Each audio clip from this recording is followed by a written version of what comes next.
Баршаларыңызға сәлем, сіздермен бірге мен Диана. Менің арнама тіркеліп, лайк басып және де комментарий жазуды ұмытпаңыздар. Баршаларыңызға көп рахмет. Бүгін осындай өте дәмді әрі өте әдемі көрінетін, дастарханның сәнін келтіретін тәп-тәтті пирог дайындаймыз. Менімен бірге соңына дейін болыңыздар. Ал бастайық. Ең алдымен таза ыдысымызға ұнымызды електен өткізіп аламыз. Оның үстіне мұздатқыштан шыққан сары майды осылай турап немесе үккіштің көмегімен өткізіп аламыз, және де қолмен осылай үкітіп, онымен сары майды араластырып аламыз. Бізде осындай масса болып шығуы керек. Ал енді осы ұнның үстіне ас қопсытқыш, қант саламыз, және де мен кішкене какао қосайын деп шештім.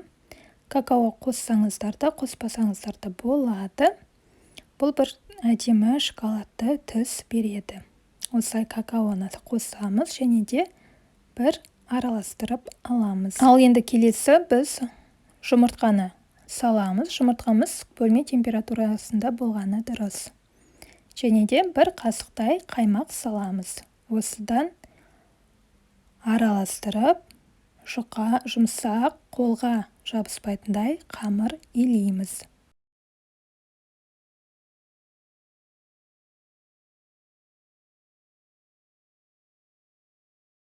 Ал енді осы қамырымызды бірден пайдалануға болады. Осылай қамырымызды екі бөлікке бөлеміз. Бір бөлігі сәл үлкендеу, екінші бөлігі кішігірім болу керек. Және де үлкендеу қамырымызды алып, сәл ұн жағып, оны оқтаумен жұмсақтау, жұқалап етіп жаямыз.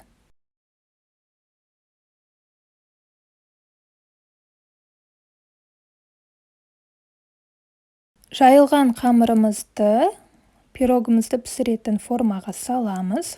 Және де егерде шет-шеті жетпей жатса, бір шетті үлкен болып кетсе, сол жерден кішкене кесіп алып, осылай шет-шетін дұрыстап аламыз.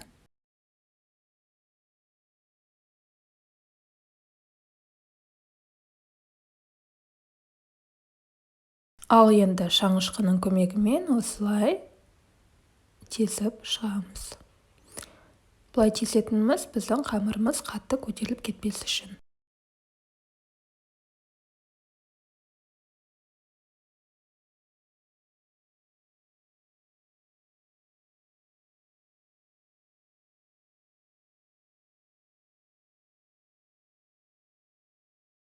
Ал енді қамырымызды шетке қоя тұрып, салмасын дайындайық. Ол үшін мен сүзбемен жасайтын болдым. Сүзбемізге қаймақ, 2-3 қасықтай, бір жұмыртқа және де қант қосамыз. Осының барлығын блендер арқылы өткіземіз.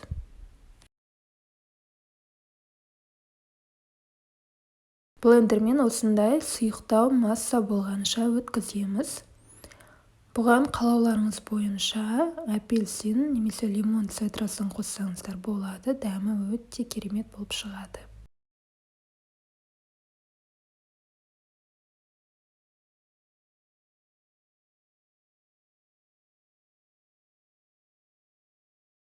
Бізде осындай масса шықты. Енді осы массаға бір қасықтай жүгері крахмалын қосамыз және де тағы бір рет араластырып шығамыз.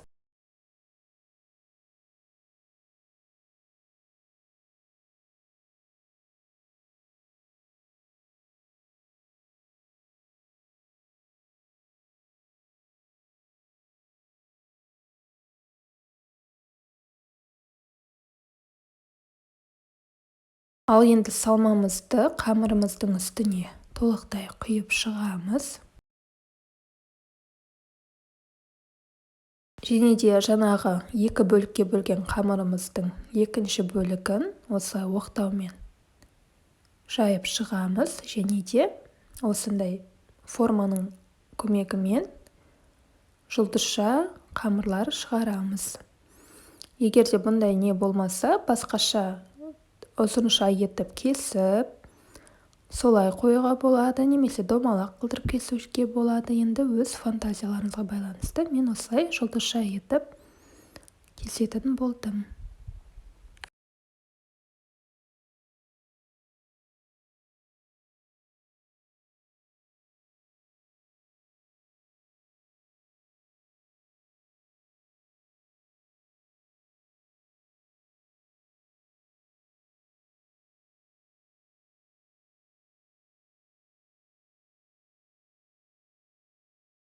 Ал енді қамырымыздың шет-шетіне осылай әдемілеп қойып шығамыз. Және де ортасына біреуін қоюға болады.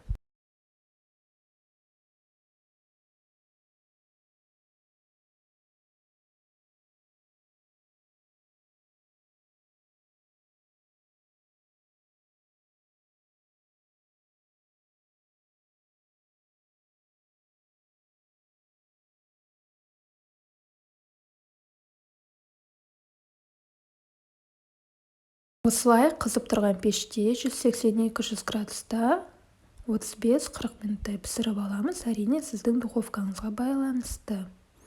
Піскеннен кейін бетін бірден ашпаңыздар.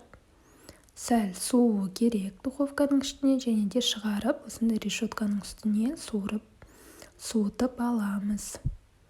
Міне біздің пирогымыз дайын. Көріп тұрғандарыңыздай жасалуы өте оңай, түрі де өте әдемі. Баршаларыңызға ас болсын, міндетті түрде жасап көріңіздер. Менің видеоларым ұнаса, маған лайк, комментарий жазуды ұмытпаңыздар. Сіздермен бірге болған мен Диана. Менің арнама тіркеліп, лайк басуды ұмытпаңыздар. Келесі видеоларда кездескенше.